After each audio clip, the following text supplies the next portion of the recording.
Today we're going to do a really short video on what type of filler I recommend.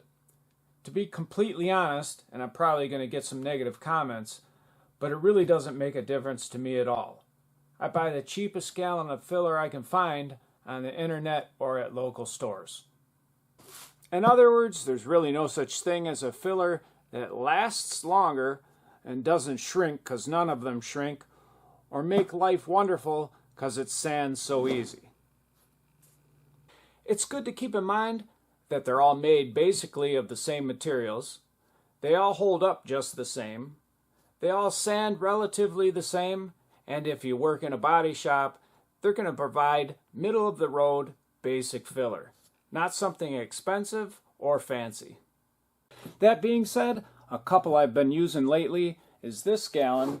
It's Autobody Master lightweight body filler, and it's $41.99. Another is Evercoat lightweight body filler that I've purchased from eBay, and that is also right around $40.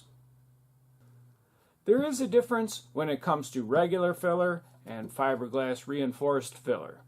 Fiberglass reinforced filler is waterproof in case water can get to it from the back side of the repair. It's probably a bit stronger because it has strands of fiberglass mixed in, and it is a bit harder to sand. Finally, 2K glazing putty is a bit different than regular filler in that it's a bit thinner, spreads a bit flatter, and sands a little bit easier. But again, it's regular filler, it's mixed just like filler, and probably made of the same ingredients. It's just a little thinner, spreads a little flatter, and sands just a bit easier.